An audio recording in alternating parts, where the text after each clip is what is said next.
Who's back? No one said that. Okay. I think we're probably sore.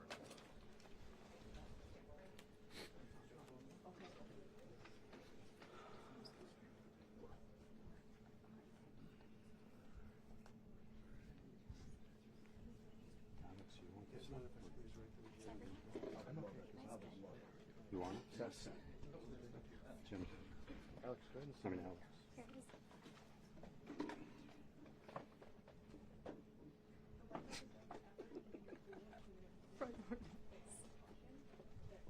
You should start doing yoga at the library. Those squats. We need yoga. I love yogurt. Can you get on that? Can you get on that soon? Get that class going for us? Yeah, Peter, we have to add yoga at the library to the itinerary. Christine, you're fun. Specifically outside on the lawn.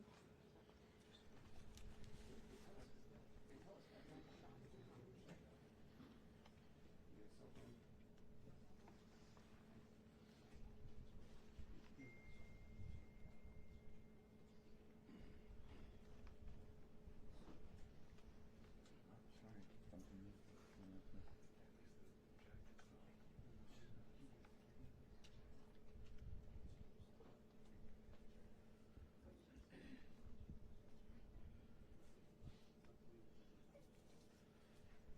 You're up. Yeah, I can see it on the box back there. Jonathan, Yep.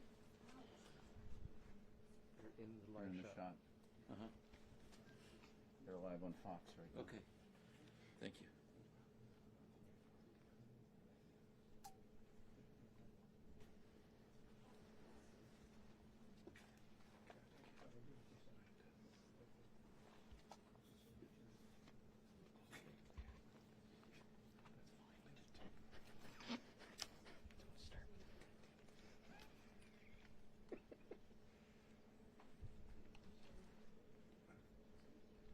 Here, watch out your lenses. Let me get in there too. The lens is in it, or? Yeah, it's in it. Thank you. Right now we're on a wide shot just because everyone's taking it live.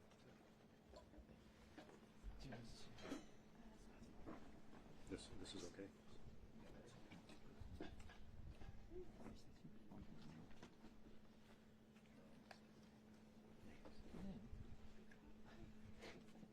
Just watch your left foot. Left foot? Yeah, you're fine. Left foot. Left foot. Thank you.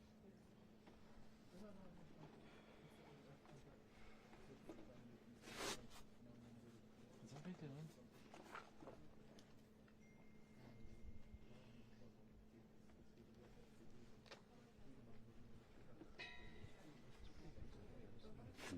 I can't believe they got us in there this quickly. Yeah. The hotel I know, here, it was such and a we're I was all not set expecting up. it. I thought this was going to take hours. What? What? What?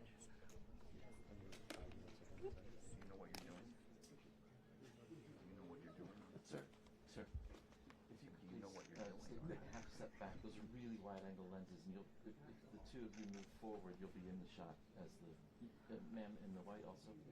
The farther y'all press forward, the more you're going to be in these shots. They're super wide angle. Thanks, Julio. Thank you. Oh, it's for AV? Oh, no, it's that. Nothing for Alex. It's for Alex to kick it over. Alex, we're actually waiting for you to get up. Oh, no. Right, so you're still in there for the walk-up? Yeah. And then I'm going to push in. Okay.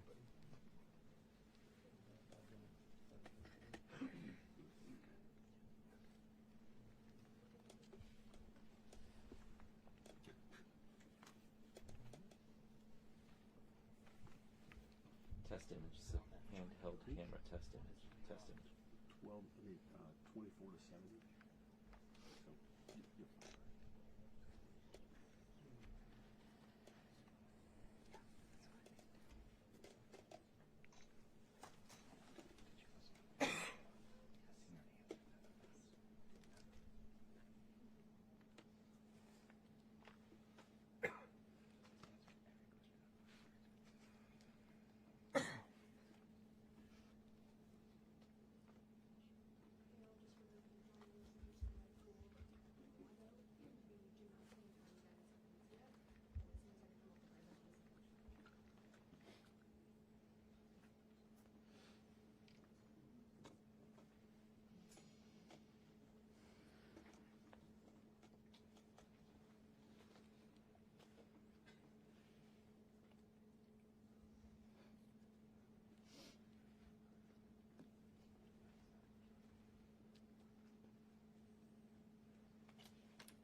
Peter, how do you feel about that? I'm fine with that.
No. He said, "Do you want us to move the camera?" Jesus Christ.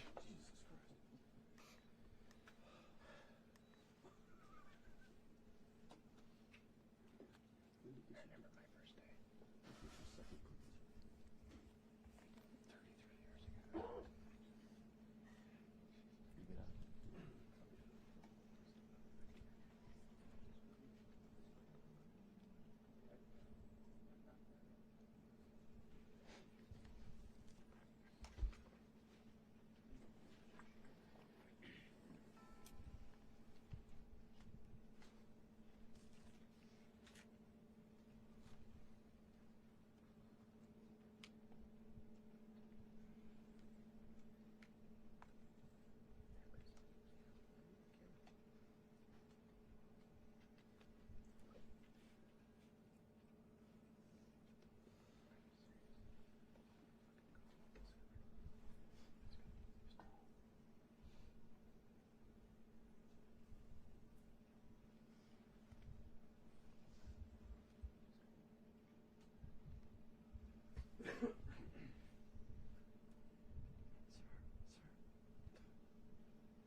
Thanks, Julio. It's primarily an issue for the walkout.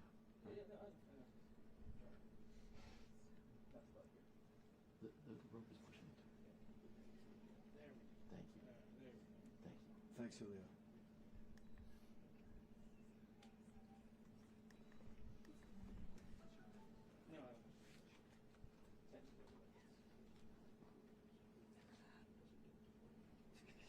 Yeah. That's 6:20.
guys know those mics are hot.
This is good. Your Yeah, foot right keeps now it's hitting okay. the tripod. Is it true? With the lens? Yeah, You're not going to pan? I will, but not right now. Not until he's come Okay. Peter, which direction should I move my feet? To my right? to your right. Yeah. Is that better? Cool. Yeah, again, it's in the shot. Okay. Yeah, just let me know. Just trying to figure it out. How about down here? Yeah, I mean, that's fine. That's fine. Okay. Like that's okay? Yeah.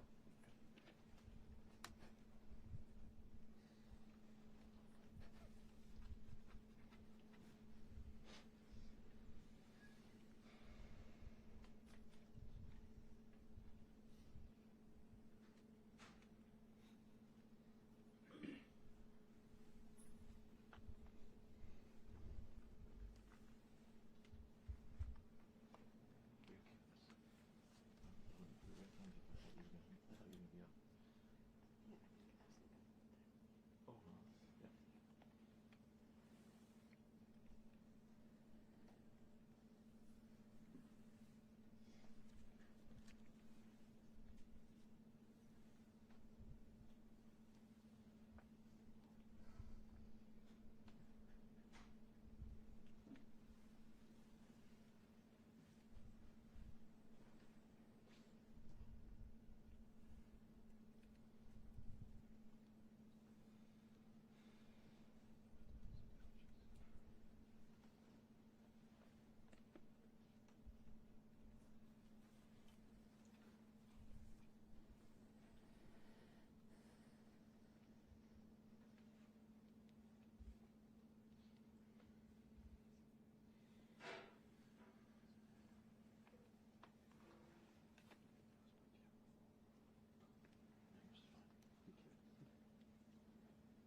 yeah.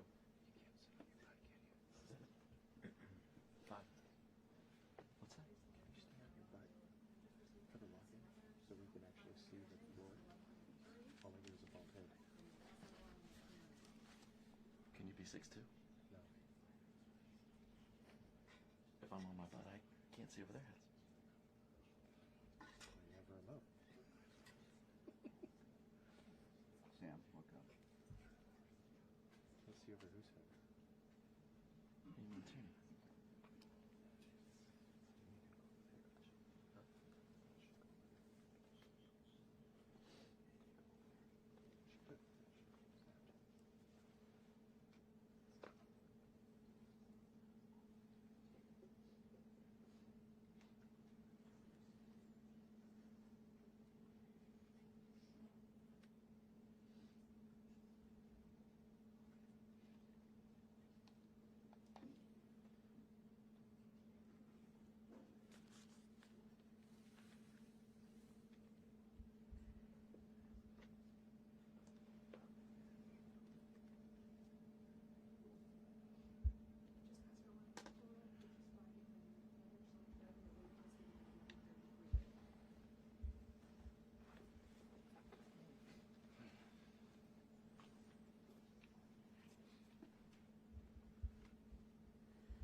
Here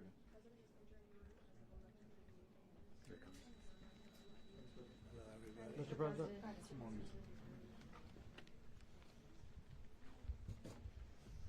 Okay, thank you very much. This is big stuff. We appreciate you being here. Late last night and early today, at my direction, the United States Armed Forces conducted an extraordinary military operation in the capital of Venezuela. Overwhelming American military power, air, land, and sea, was used to launch a spectacular assault. And it was an assault like people have not seen since World War II.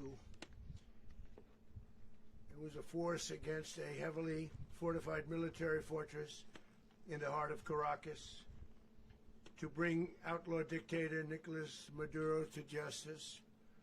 This was one of the most stunning, effective, and powerful displays of American military might and competence in American history. And if you think about it, we've done some other good ones, like the attack on Soleimani, the attack on al-Baghdadi, and the obliteration and decimation of the Iran nuclear sites just recently in an operation known as Midnight Hammer. All perfectly executed and done. No nation in the world could achieve what America achieved yesterday, or frankly in just a short period of time. All Venezuelan military capacities were rendered powerless as the men and women of our military, working with U.S. law enforcement, successfully captured Maduro in the dead of night. It was dark. The lights of Caracas were largely turned off due to a certain expertise that we have. It was dark and it was deadly. But captured along with his wife, Celia Flores, both of whom now face American justice. Maduro and Flores have been indicted in the Southern District of New York, it's Jay Clayton, for their campaign of deadly narco-terrorism against the United States and its citizens. I want to thank the men and women of our military who achieved such an extraordinary success overnight with breathtaking speed, power, precision, and competence. You rarely see anything like it. You've seen some raids in this country that didn't go so well. They were an embarrassment. If you look back to Afghanistan, or if you look back to the Jimmy Carter days, they were different days. We're a respected country again, maybe like never before.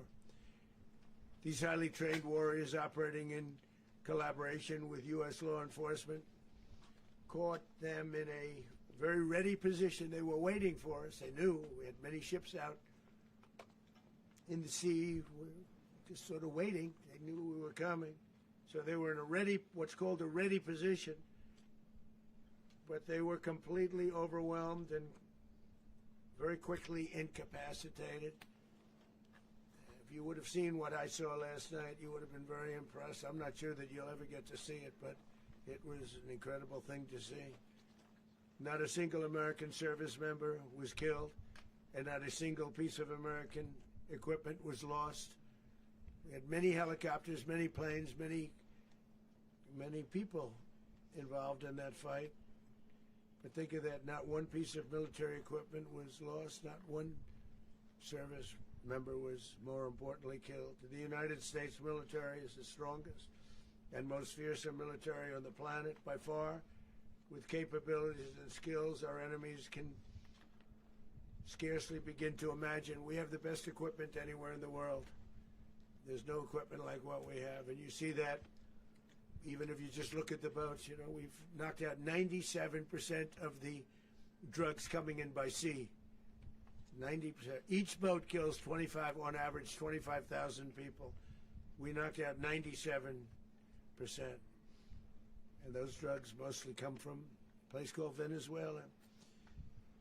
We're going to run the country until such time as we can do a safe, proper, and judicious transition. So we don't want to be involved with having somebody else get in, and we have the same situation that we had for the last long period of years. So we are going to run the country until such time as we can do a safe, proper, and judicious transition. And it has to be judicious, because that's what we're all about. We want peace, liberty, and justice for the great people of Venezuela, and that includes many from Venezuela that are now living in the United States and want to go back to their country. It's their homeland. We can't take a chance that somebody else takes over Venezuela that doesn't have the good of the Venezuelan people in mind. We've had decades of that. We're not going to let that happen. We're there now, and what people don't understand, but they understand as I say this, we're there now, but we're going to stay until such time as the proper transition can take place. So we're going to stay until such time as we're going to run it, essentially, until such time as a proper transition can take place. As everyone knows, the oil business in Venezuela has been a bust, a total bust, for a long period of time. They were pumping almost nothing by comparison to what they could have been pumping and what could have taken place.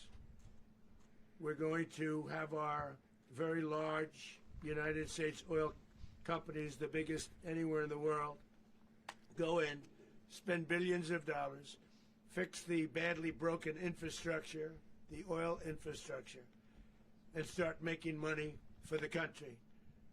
And we are ready to stage a second and much larger attack if we need to do so. So we were prepared to do a second wave if we needed to do so. We actually assumed that a second wave would be necessary, but now it's probably not.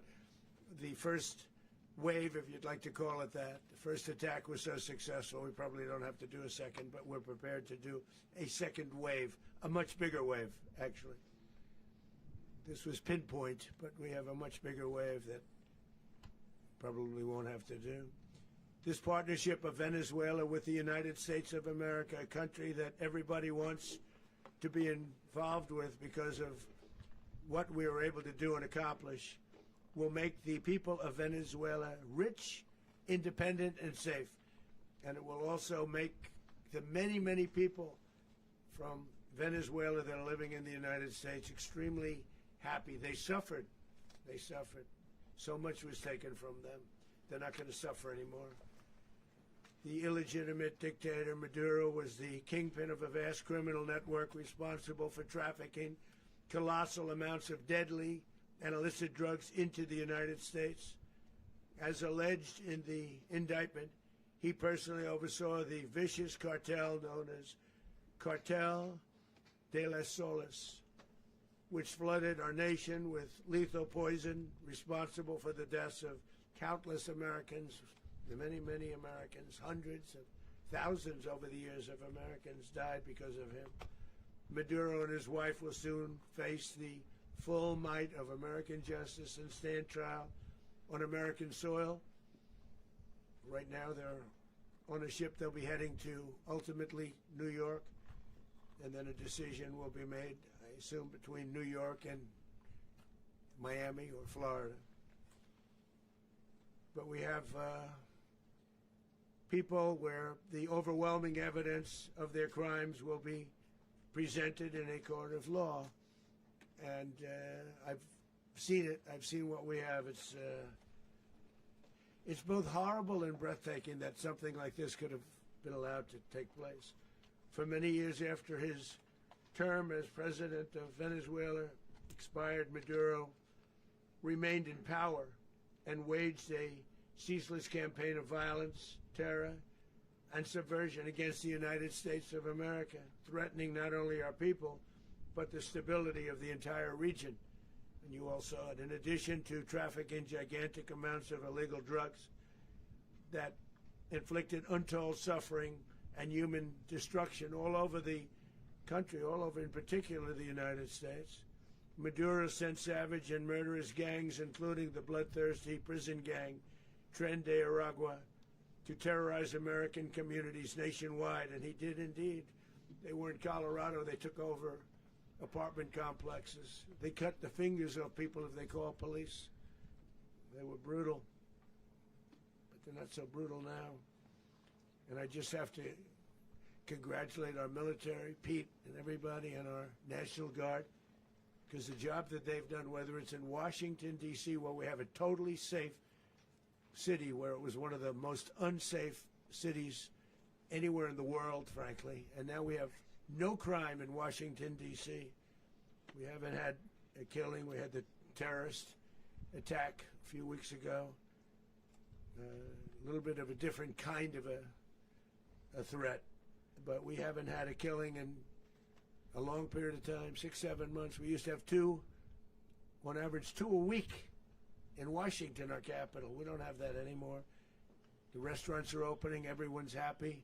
They're going, they're walking their daughters, they're walking their children, their wives, they walk to restaurants. Restaurants are opening all over Washington, D.C. So I want to thank the National Guard, I want to thank our military, and I want to thank law enforcement. It's been amazing. And they should do it with more cities. We're doing it, as you know, and we're doing it in Memphis, Tennessee right now, and crime is down. We've just sort of started a few weeks ago, but crime is down now 77%.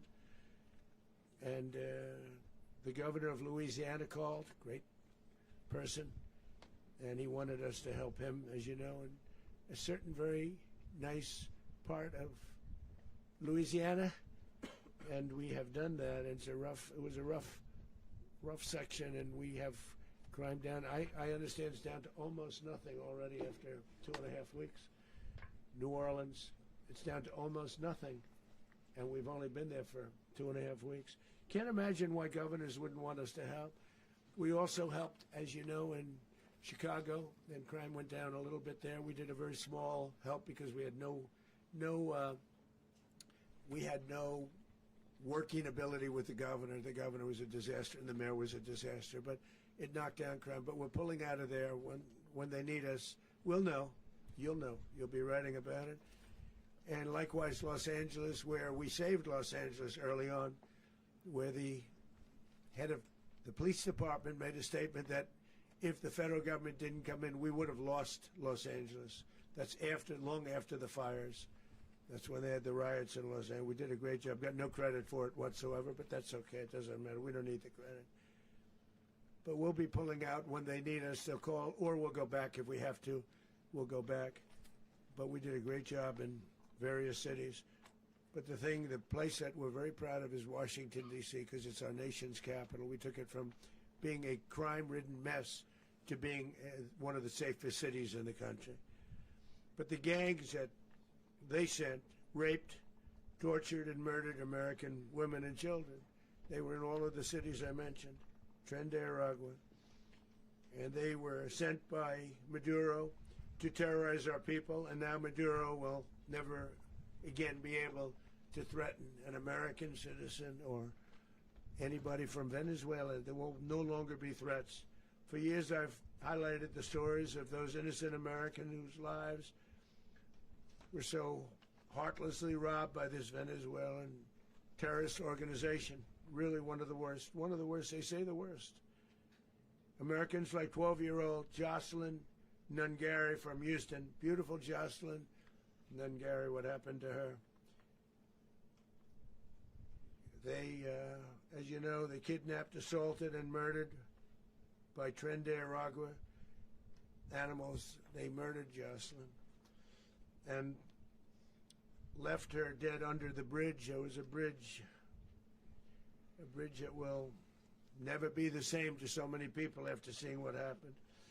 As I've said many times, the Maduro regime emptied out their prisons, sent their worst and most violent monsters into the United States to steal American lives. And they came from mental institutions and insane asylums. They came from prisons and jails. The reason I say both, they sound similar. Actually, prisons a little bit more hostile, a little bit tougher. A mental institution isn't as tough as an insane asylum, but we got them both. They sent from their mental institutions. They sent from their jails, prisons. They were drug dealers. They were drug kingpins. They sent everybody bad into the United States, but no longer. And we have now a border where nobody gets through. In addition, Venezuela unilaterally seized and stole American oil, American assets, and American platforms, costing us billions and billions of dollars. They did this a while ago, but we never had a president that did anything about it. They took all of our property. It was our property. We built it. And we never had a president that decided to do anything about it. Instead, they fought wars that were 10,000 miles away. We built Venezuela oil industry with American talent, drive, and skill, and the socialist regime stole it from us during those previous administrations, and they stole it through force. This constituted one of the largest thefts of American property in the history of our country. Considered the largest theft of property in the history of our country. Massive oil infrastructure was taken like we were babies, and we didn't do anything about it. I would have done something about it. America will never allow foreign powers to rob our people or drive us back into and out of our own hemisphere. That's what they did. Furthermore, under the now deposed dictator Maduro, Venezuela was increasingly hosting foreign adversaries in our region and acquiring menacing offensive weapons that could threaten U.S. interests and lives. And they used those weapons last night. Potentially in league with the cartels operating along our border. All of these actions were in gross violation of the core principles of American foreign policy, dating back more than 2 centuries. And not anymore. All the way back, it dated to the Monroe Doctrines. And the Monroe Doctrine is a big deal. But we've superseded it by a lot. By a real lot. They now call it the Monroe Document. I don't know. It's Monroe Doctrine. We sort of forgot about it. It was very important, but we forgot about it. We don't forget about it anymore. Under our new national security strategy, American dominance in the Western Hemisphere will never be questioned again. Won't happen. So just in concluding, for decades, other administrations have neglected or even contributed to these growing security threats in the Western Hemisphere. Under the Trump administration, we are reasserting American power in a very powerful way in our home region. And our home region is very different than it was just a short while ago. The future will be, and we did this in my first term. We had great dominance in my first term, and we have far greater dominance right now. Everyone's coming back to us. The future will be determined by the ability to protect commerce and territory and resources that are core to national security.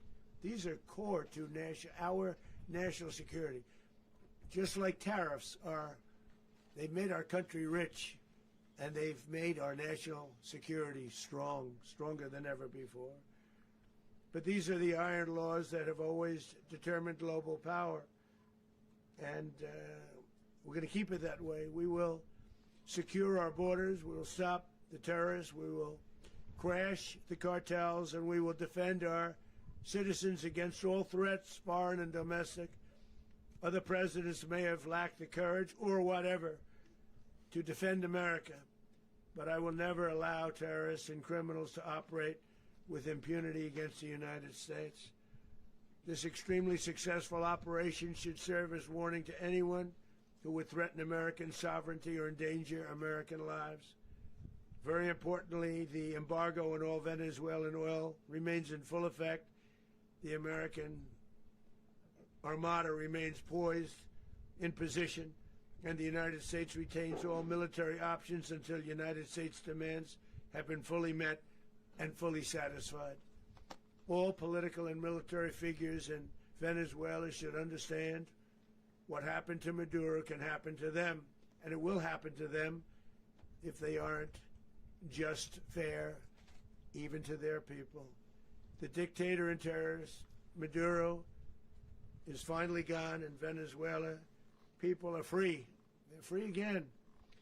It's been a long time for them, but they're free. America is a safer nation.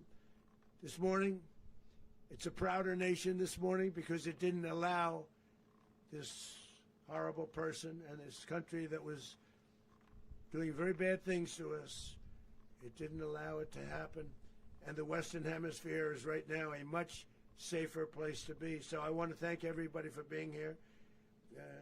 I want to thank General Raisin Kane. He's a fantastic man. I've worked with a lot of generals. I worked with some I didn't like. I worked with some I didn't respect. I worked with some that just weren't good.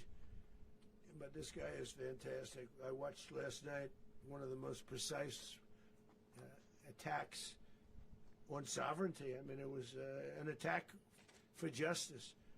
And I'm very proud of him, and I'm very proud of our Secretary of War, Pete Hegseth, who I'm going to ask to say a few words. Thank you very much. Mr. President, can you explain how the U.S. will run Venezuela? Well, thank you, Mr. President. Finally, a commander-in-chief the world respects and the American people deserve. And as the President said, words can barely capture the bravery and the power and the precision of this historic operation. A massive joint military and law enforcement raid flawlessly executed by the greatest Americans our country has to offer. American warriors are second to none, the best in the world and the best of our country. What all of us witnessed last night was sheer guts and grit, gallantry, and glory of the American warrior. I'm simply humbled by such men, and I tip my hat to our chairman, Dan Raisin Kane, and all those Americans who stood watch last night. Our warriors are the elite of America, and again, President Trump has your back. No other country on planet Earth, and it's not even close, could pull this kind of operation off. And no other president has ever shown this kind of leadership, courage, and resolve. The most powerful combination the world has ever seen. As the President said, our adversaries remain on notice. America can project our will anywhere, anytime. The coordination, the stealth, the lethality, the precision, the very long arm of American justice, all on full display in the middle of the night. Nicolas Maduro had his chance, just like Iran had their chance, until they didn't and until he didn't. He effed around, and he found out. President Trump is deadly serious about stopping the flow of gangs and violence to our country. Deadly serious about stopping the flow of drugs and poison to our people. Deadly serious about getting back the oil that was stolen from us. And deadly serious about reestablishing American deterrence and dominance in the Western Hemisphere. This is about the safety, security, freedom, and prosperity of the American people. This is America first. This is peace through strength. And the United States War Department is proud to help deliver it. Welcome to 2026, and under President Trump, America is back. I'd like to welcome now our chairman, Chairman Raisin Kane, to give a few more details about the operation. Mr. Chairman. Thank you, Mr. Secretary. Thank you, Mr. President, and good morning. Last night, on the order of the President of the United States and in support of a request from the Department of Justice, as the President said, the United States military conducted an apprehension mission in Caracas, Venezuela, to bring to justice two indicted persons, Nicolas and Cecilia Maduro. This operation, known as Operation Absolute Resolve, was discreet, precise, and conducted during the darkest hours of January 2nd and was the culmination of months of planning and rehearsal, an operation that, frankly, only the United States military could undertake. What I'd like to do this morning is talk to you through some of the preparation and the details without compromising any of our tactics, techniques, and procedures. There is always a chance that we'll be tasked to do this type of mission again. Our interagency work began months ago and built on decades of experience of integrating complex air, ground, space, and maritime operations. While the past 2 decades have honed the skills of our special operations forces, this particular mission required every component of our joint force, with soldiers, sailors, airmen, Marines, and Guardians working in unison with our intelligence agency partners and law enforcement teammates in an unprecedented operation. We leveraged our unmatched intelligence capabilities and our years of experience in hunting terrorists, and we could not have done this mission without the incredible work by various intelligence agencies, including the CIA, NSA, and NGA. We watched, we waited, we prepared, we remained patient and professional. This mission was meticulously planned, drawing lessons from decades of missions over the last many years, many missions over these last many years. This was an audacious operation that only the United States could do. It required the utmost of precision and integration within our joint force. And the word integration does not explain the sheer complexity of such a mission. An extraction so precise it involved more than 150 aircraft launching across the Western Hemisphere in close coordination, all coming together in time and place to layer effects for a single purpose: to get an interdiction force into downtown Caracas while maintaining the element of tactical surprise. Failure of one component of this well-oiled machine would have endangered the entire mission, and failure is never an option for America's joint force. Those in the air over Caracas last night were willing to give their lives for those on the ground and in the helicopters. Let me talk a little bit about the preparation. After months of work by our intelligence teammates to find Maduro and understand how he moved, where he lived, where he traveled, what he ate, what he wore, what were his pets, in early December, our force was set pending a series of aligned events. Key was choosing the right day to minimize the potential for civilian harm and maximize the element of surprise, and minimize the harm to the indicted personnel so, as the President said, they could be brought to justice. And as the President said earlier today, weather in Venezuela is always a factor this time of the year. And over the weeks through Christmas and New Year's, the men and women of the United States military sat ready, patiently waiting for the right triggers to be met and the President to order us into action. Last night, the weather broke just enough, clearing a path that only the most skilled aviators in the world could maneuver through. Ocean, mountain, low cloud ceilings, but when tasked with a mission, this organization does not quit. At 10:46 p.m. Eastern Time last night, the President ordered the United States military to move forward with this mission. He said to us, and we appreciate it, Mr. President, good luck and Godspeed. And those words were transmitted to the entire joint force. Over the course of the night, aircraft began launching from 20 different bases on land and sea across the Western Hemisphere.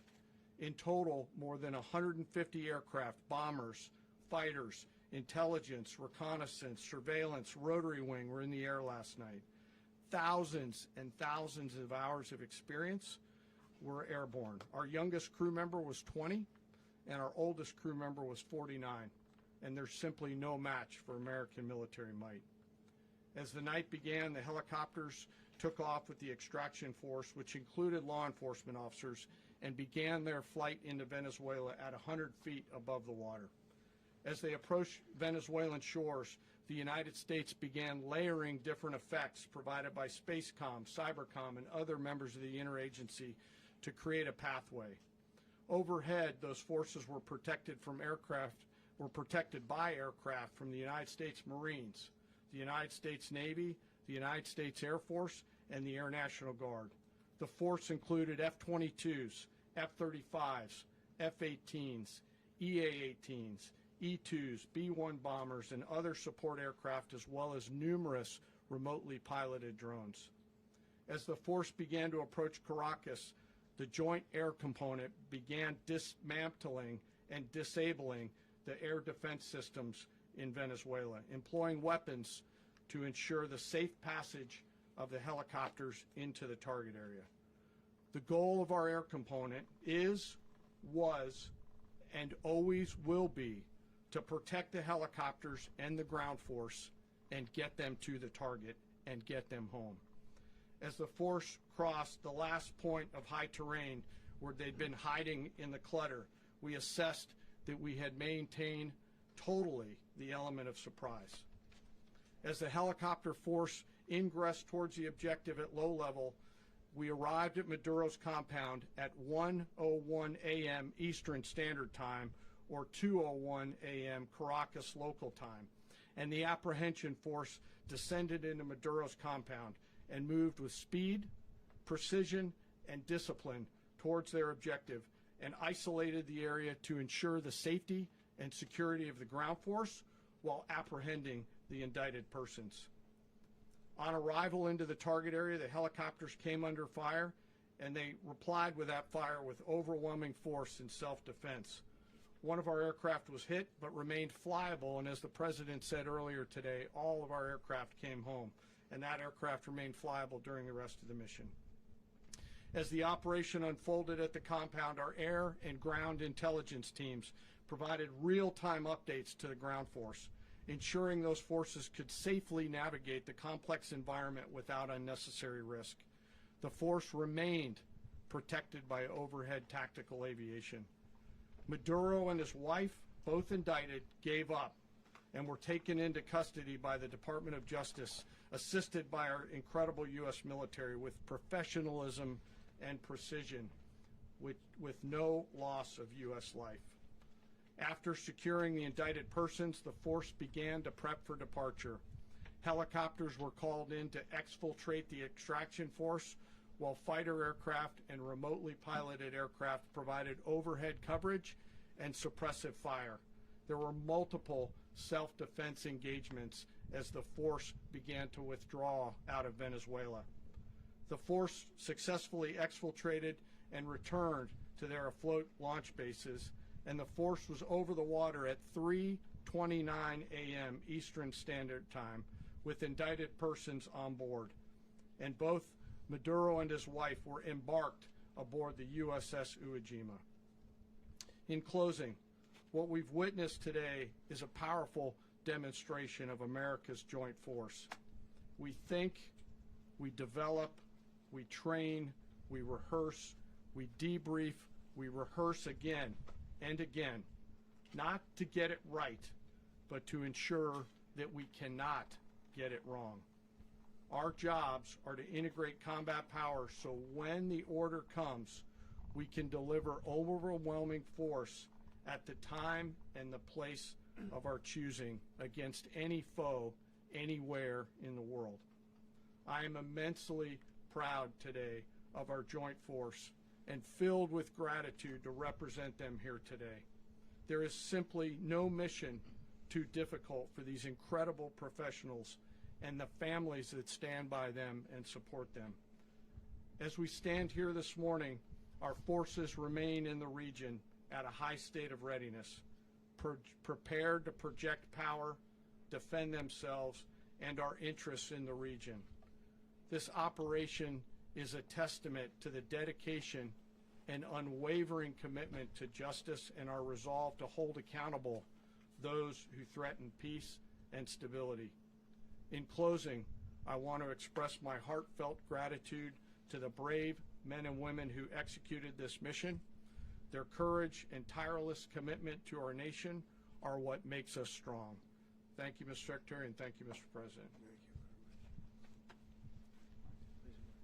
Well, I don't have much to add to what you've heard now, other than the following points. Nicolas Maduro was indicted in 2020 in the United States. He is not the legitimate president of Venezuela. That's not just us saying it. the first Trump administration, the Biden administration, the second Trump administration. None of those three recognized him. He's not recognized by the European Union and multiple countries around the world. He is a fugitive of American justice with a $50 million reward, which I guess we saved $50 million. And We should make sure. yeah, exactly. But Don't let anybody claim it. Nobody deserves it but us. But I want to be clear about one thing. Nicolas Maduro had multiple opportunities to avoid this. He was provided multiple very, very, very generous offers and chose instead to act like a wild man, chose instead to play around. And the result is what we saw tonight. The other message here is the following. You have a guy, like many people around the world, they like to play games. You have a guy who decides he's going to invite Iran into his country, is going to, do the confiscation of American oil companies, is going to flood our country with gang members, is going to take Americans prisoner and try to hold them for hostage and trade them like he was able to do with the Biden administration. Basically likes to play games all this time and thinks nothing's going to happen. And I hope what people now understand is that we have a president. The 47th president of the United States is not a game player. When he tells you that he's going to do something, when tells you he's going to address a problem, he means it. He actions it. I can tell you, I've watched this process now for 14, 15 years, been around it. Everybody talks, I'm going to do this, I'm going to do that. When I get there, we're going to do this, we're going to take. This is a president of action. Like, I don't understand yet how they haven't figured this out. And now, if you don't know, now you know. Because this is the way it's going to play out. And I think people need to understand that this is not a president that just talks and does letters and press conferences. And, if he says he's serious about something, he means it. And this is something that was a direct threat to the national interest of the United States, and the president addressed it. There's a president of peace, by the way. I told you what I just said earlier. This guy had multiple opportunities to find his way somewhere else and figure out another. He could have been living somewhere else right now very happy, but instead he wanted to play big boy. And so now, he's got other sets of problems on his hands. And but I think the message here should be for the world. Look, the president doesn't go out looking for people to pick fights with. He's not, generally wants to get along with everybody. We'll talk and meet with anybody, but don't play games. Don't play games with this president's in office, because it's not going to turn out well. And so I hope that, I guess that lesson was learned last night, and we hope it'll be instructive moving forward. Is that a message for Cuba? Mr. President. Mr. President, you said that the U.S. is going to run Venezuela. So who's in power right now? Well, we're going to be running it with a group, and we're going to make sure it's run properly. We're going to rebuild the oil infrastructure, which will cost billions of dollars. It'll be paid for by the oil companies directly. They will be reimbursed for what they're doing, but it's going to be paid. And we're going to get the oil flowing the way it should be. As you know, it was just a minor flow. It was actually a minor flow for what they have. But we're going to run it properly, and we're going to make sure the people of Venezuela are taken care of. We're going to make sure the people that were forced out of Venezuela by this thug are also taken care of. Mr. President. Does the U.S. running the country mean that U.S. troops will be on the ground? How will that work? Well, they always say boots on the ground. Oh, so we're not afraid of boots on the ground if we have to have. We had boots on the ground last night at a very high level, actually. We're not afraid of it. We don't mind saying it. But we're going to make sure that that country is run properly. We're not doing this in vain. This is a very dangerous attack. This is an attack that could have gone very, very badly. Could have gone very badly. We could have lost a lot of people last night. We could have lost a lot of dignity. We could have lost a lot of equipment. The equipment is less important, but we could have lost a lot. And we're going to make sure that this is proper. We're there now. We're ready to go again if we have to. We're going to run the country right. It's going to be run very judiciously, very fairly.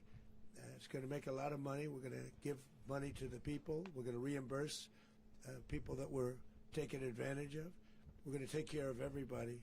It's very important. We couldn't let them get away with it. They stole our oil. We built that whole industry there, and they just took it over like we were nothing. And we had a president that decided not to do anything about it.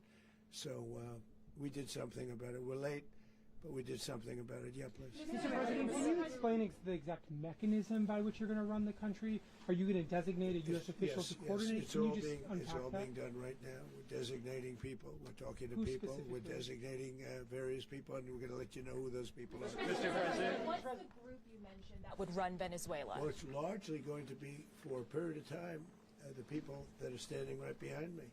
We're going to be running it. We're going to be bringing it back. It's a dead, I talk about a dead country.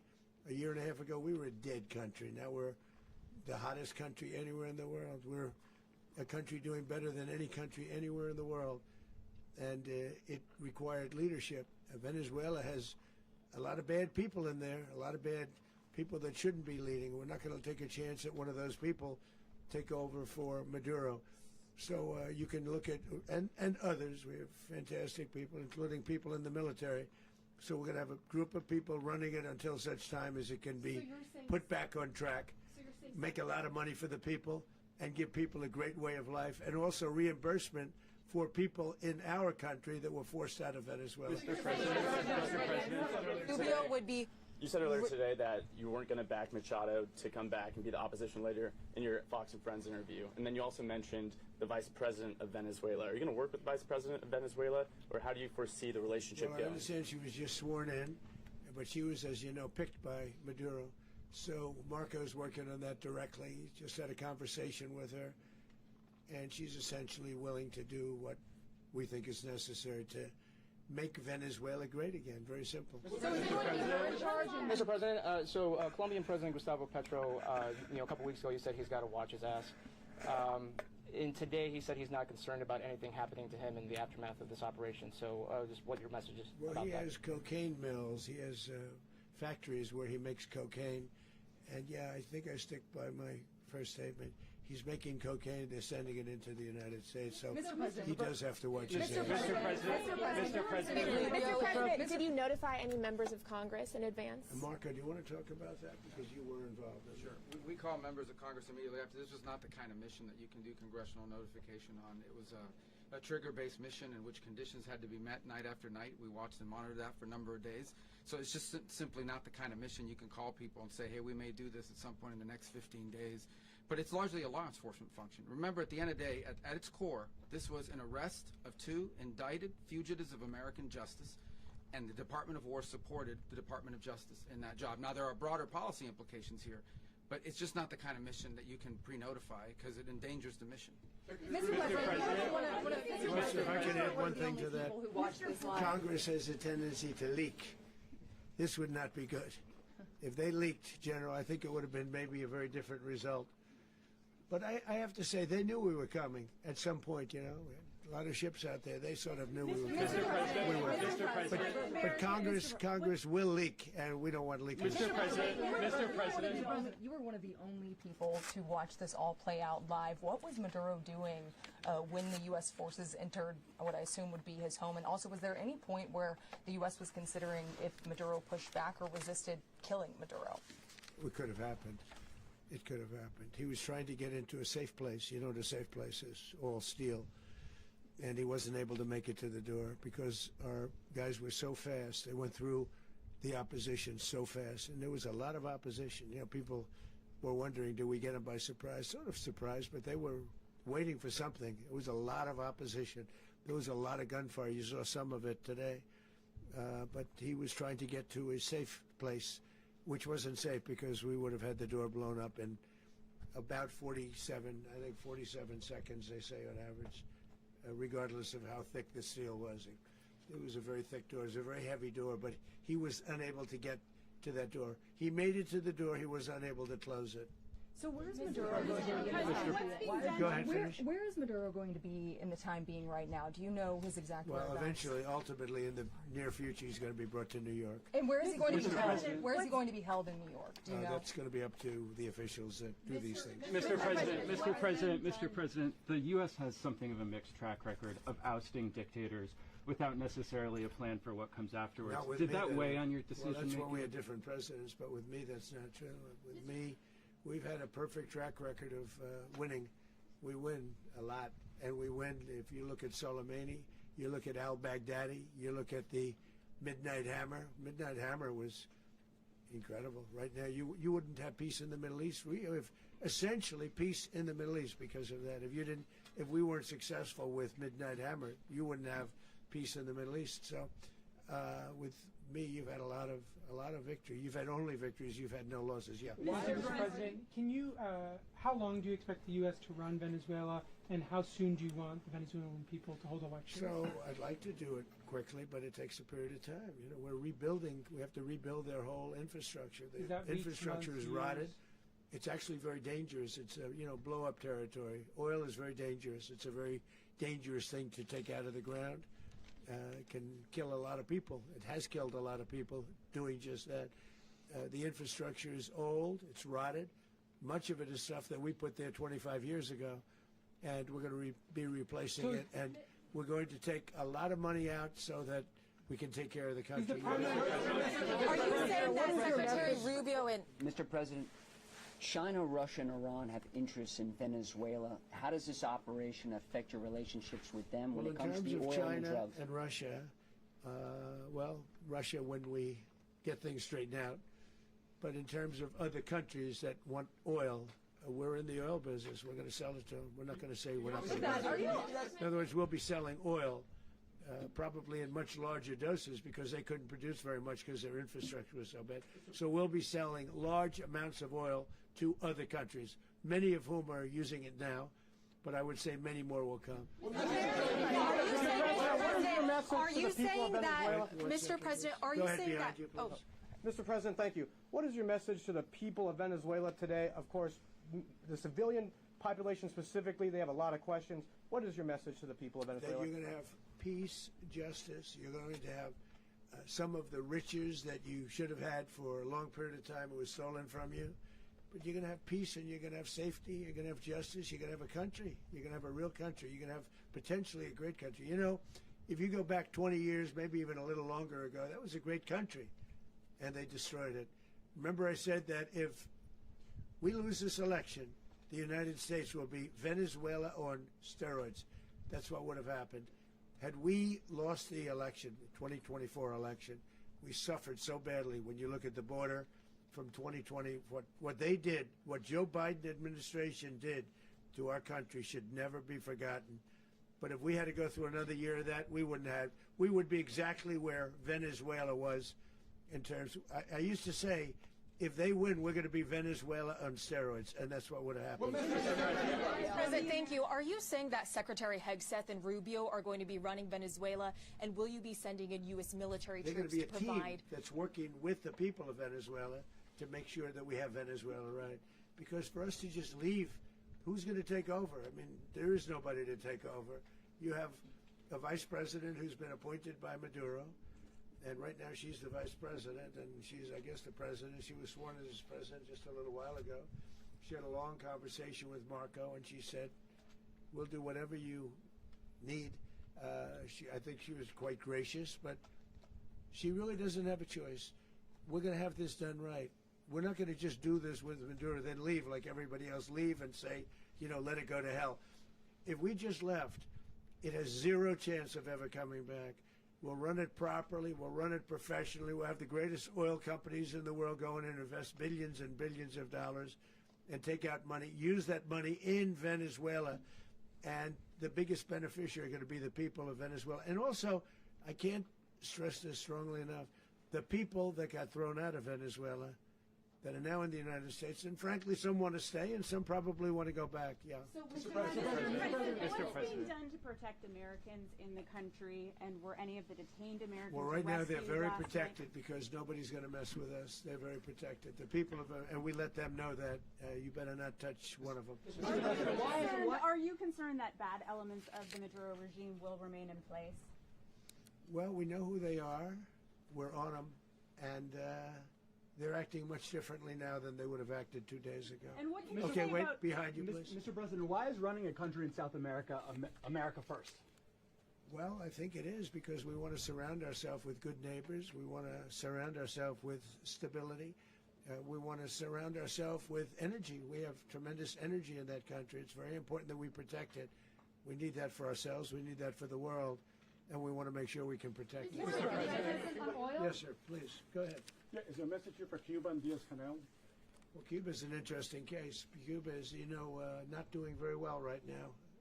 That system has not been a very good one for Cuba. The people there have suffered for many, many years.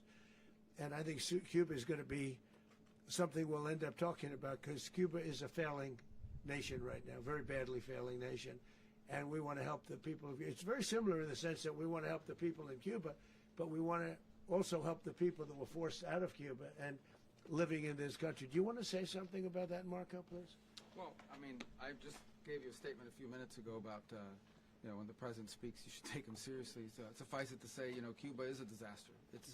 It's run by incompetent, senile men, and in some cases, not senile, but incompetent nonetheless. It has no economy. It's in total collapse. And by the way, they were, all the guards that helped protect Maduro, this is well known, their whole spy agency, all that were full of Cubans. I mean, it's amazing. This poor island took over Venezuela in some cases. One of the biggest problems that Venezuelans have is they have to declare independence from Cuba. They tried to basically colonize it from a security standpoint. So, yeah, look, if I lived in Havana and I was in the government, I'd be concerned, at least a little bit. Are you cutting off the oil flow to Cuba from Venezuela? Well, the president already announced a week ago that anything that's sanctioned, it's sanctioned oil, it's not going to be allowed to get there. So that's an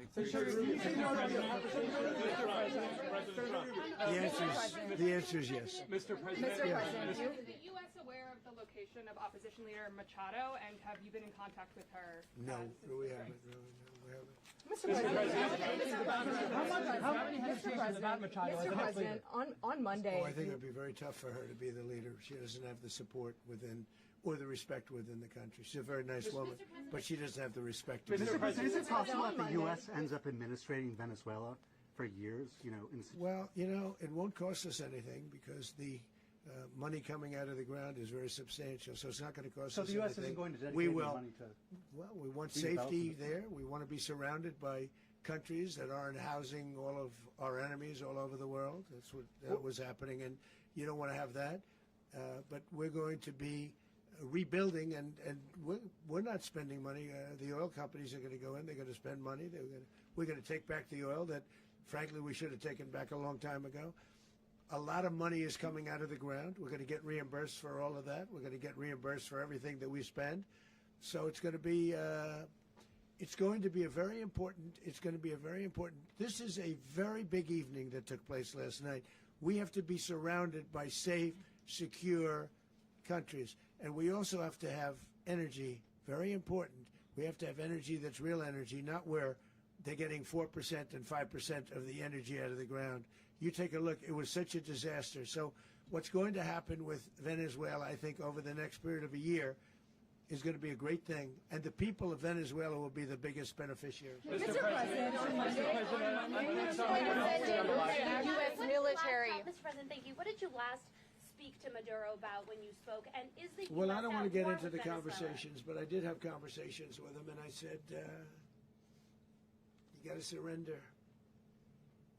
And I actually thought he was pretty close to doing so, but now he wished he did, yeah. Mr. President, can you explain, you said that Maduro is responsible for drug trafficking. You recently pardoned the former president of Honduras who was convicted on many drug trafficking. Can you explain how these two situations are different? And would you ever pardon Maduro? I endorsed, as you know, the winning president, the man who won in Honduras. I endorsed the man who won in Chile. I endorsed the man who won in Argentina.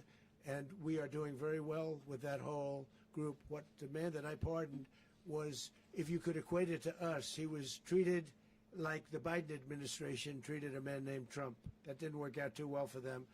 This was a man who was persecuted very unfairly. He was the head of the country. He was persecuted very unfairly. And there are a number of them.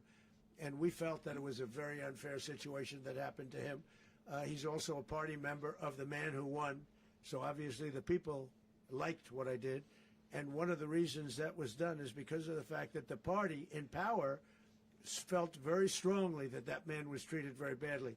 I studied it very quickly, and then I studied it in great detail.